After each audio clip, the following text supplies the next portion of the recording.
previously on Ballz. Fishy, please. Mark Fish has just sent me a text saying, sorry, my phone was on silent. No, he's answered. And Mark Fish, Sorry, are you there? mate, sorry. Fishy! Sorry, Neal. No, mate, Sorry, it's absolutely fine. Not a problem at all. Mark Fish, tribal leader with Corne Cricket, as I understand it, in the new series of Survivor. Is that right? That is. Yeah, and you're definitely going to do that, mate, with all the bollocks that goes with it. Whatever goes with it, I'm there. It's against Corner, not with him. So it's against him. Yes. And being a tribal leader, obviously, good luck to my team, basically. That's what I'm saying. I see you're quoted here saying, I feel for Corne's tribe to be led by a rugby player, say no more. That's what I like. The rugby against football thing. Well, obviously, the Rugby Oaks are strong and mean, and that's what they have to be, to play their sport. But obviously, some of us footballers have been through a lot worse than what these Rugby Oaks go through in 80 minutes of rugby. So I'm looking forward to it. Yeah, and also you can feign injury in these kind of competitions like Survivor. You can feign hunger, starvation, much better than rugby players. We don't feign injuries. I'm not a striker. I know you're a defender. That's right. Centre backs. So yeah, you can head coconuts. They asked me and they said, why Survivor? I said, listen, I survived my first marriage. Survivor is quite easy. Thank you, Mark Fish. Yeah, excellent, Marky. Listen, we spoke a little bit before the programme, just talking and building up to what we're going to talk about. I looked up your CASAFA Cup record. The CASAFA Cup. I saw. The CASAFA Cup kicks off on Saturday with just the group games. Bafana don't start till 2013. We do have a good record in this competition. We've got 3 CASAFA Cup wins. But I looked at your record, and as we suspected... Played one, lost one. Played one, lost one, mate, against Namibia in 1998. Who was in that side? I've got Thabo Muki and Philemon Chippa Masinga scoring the goals for South Africa in a 3-2 extra-time defeat in Windhoek, of course. It was on their territory, so it's not that bad. Who else was in that side, Mark? Can you remember? I can't remember. I'm pretty sure it was pretty much the team that went to Burkina Faso, because I remember Joma was the coach, and so it would have been the likes of Quinton Fortune. I'm pretty sure Lucas might have been in, maybe he wasn't. But like I said, Quinton Fortune, John Moeti, Halman, Mekaleli would have been in. Benny could have been there. Maybe he wasn't. I don't think he was. But it would have been a nucleus of the 98 team that went to Burkina Faso that lost in the final to Egypt. That's right. And I think that was around the time when Benny was probably at close to his peak and was kind of having to withdraw from games like that against Namibia and Windhoek. But I find it quite interesting going back to that, Mark, and I'm so glad that you mentioned that to me this morning, because it kind of highlights the fact that, in African football, you're always going to get the odd mad drawback. And for Gordon Iggesson, this tournament actually puts a bit of pressure on, don't you think? Or is it just a relaxed outing for the lads? What do you think? No, I think it's, obviously I've seen that a lot of the clubs have withdrawn their more senior players, and I think that's the CASAFA Cup. Obviously, we have won it. It seems like it's a trophy that one of the trophies that we can win. So I do believe that maybe Gordon should be focusing on the younger players. At the end of the day, how do we do development in South Africa? Every second person talks about development, but nothing's really been done.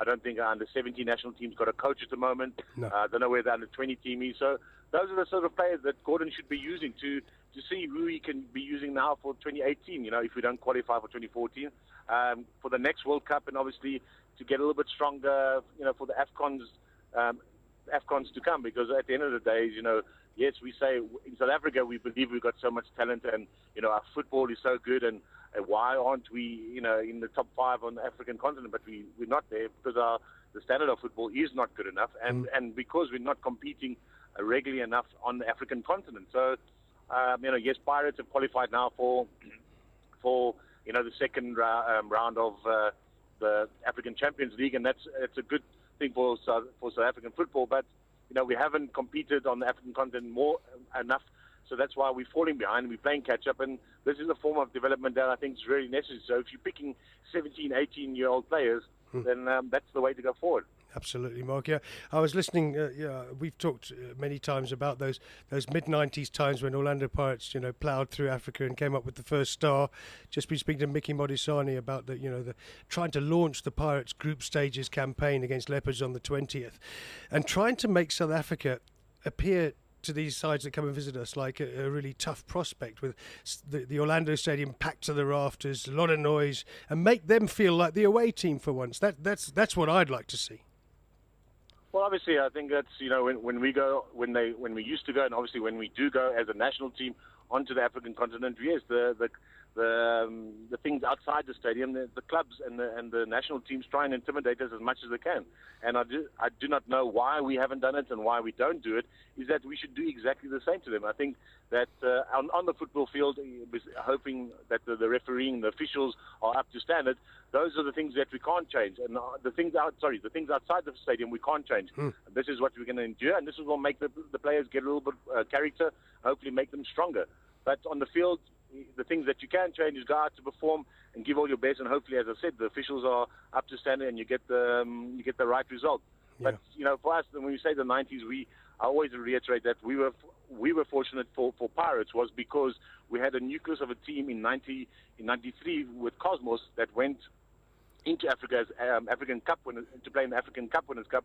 So we had the experience. We realized we're going into Africa, how difficult, how intimidating it is, and the teams there would do anything to make sure they get you off balance so that they can get the result. And we ended up losing in the semi-finals then, but obviously that stood steadfast for us to go on to 95, where knew what we were going to get. And fortunately, the players on the field, as long as you stand firm and make sure each player is giving 100%, everyone, then you'll get the right result. And like I said, the Pirates are very fortunate that they have a chairman, Dr. Ivan Korza, because he's a very revered man, and he will do whatever it takes to make sure the players are at ease and as comfortable as possible when they go onto the field. And that's how it should be with the national team as well, is that the federation should get behind the players and behind Gordon, make sure that they can be as comfortable as possible when they're in those countries, and when they're on the football field, it's up to the players to do what they do best.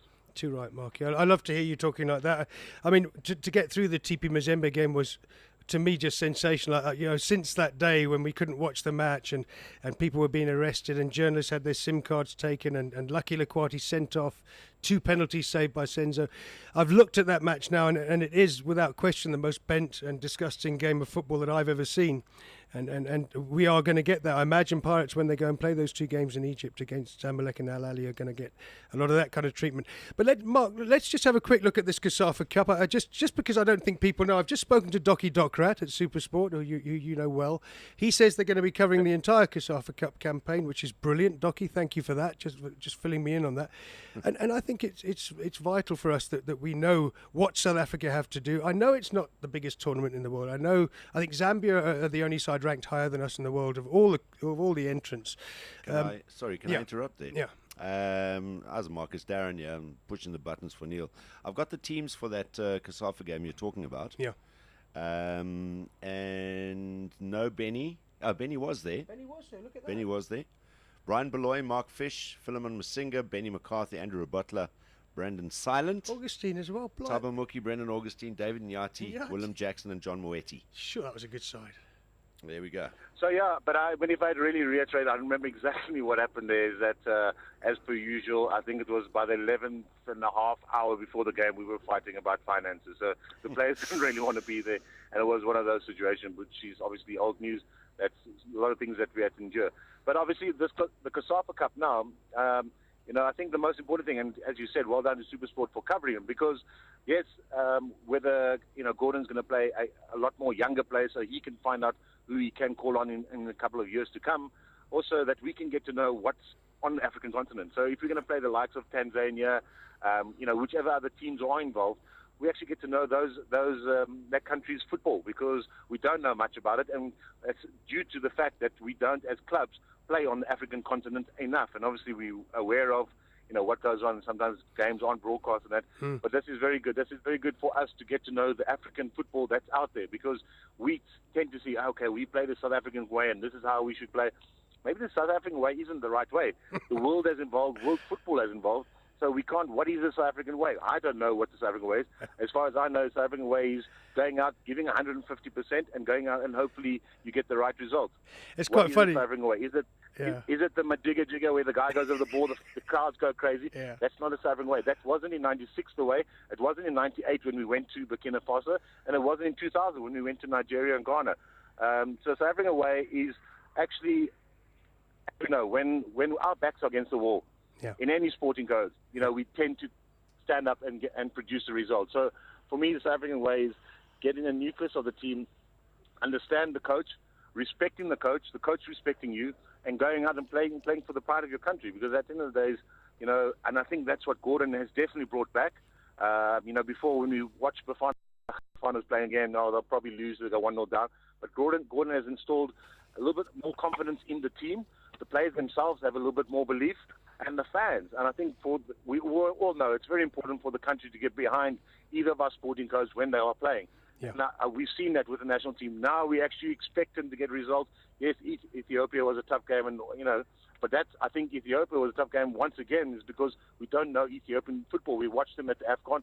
I watched them play. I actually commentated on them, and I said this is a very, very good team. They're very talented the way they try and play, but that Ethiopian football's gone back, and they've obviously restructured their football, and these are certain things that we need to do. So going in, this is, I think, the most important thing of the COSAFA Cup is not only for Gordon to get to know players that he can use in future, but for us to be able to see what's on the African continent, what teams are playing out there, so that when we do play them, we don't think that it's just going to be a walkover.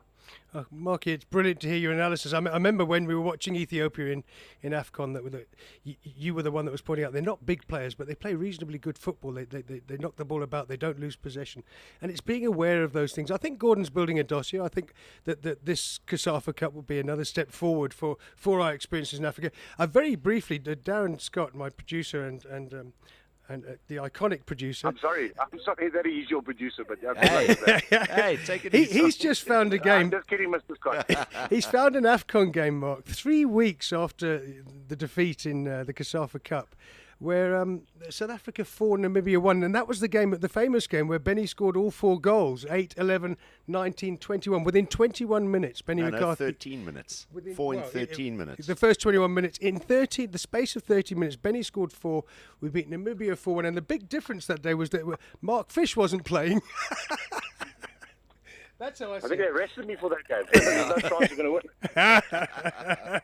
That's how it works, mate. Brilliant. Just to briefly go through, you saw the absolute mess that was made of the first team that Gordon picked for the COSAFA Cup.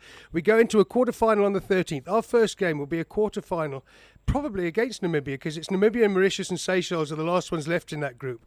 The Equatorial Guinea pulled out of that group.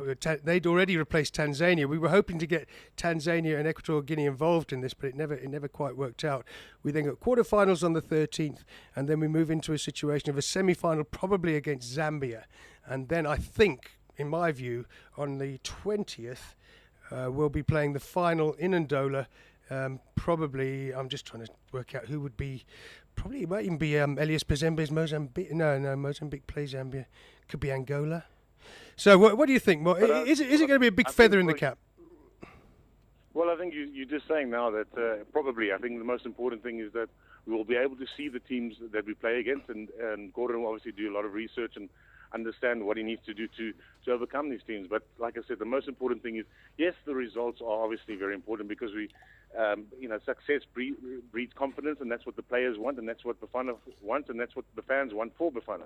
So I think at the end of the day, whoever we play in the quarterfinals, make sure we respect them, we go out and do our jobs as accordingly, and then semi-finals and finals. So, yeah, I wish the guys all the best, and let's hope they can come back with the trophy.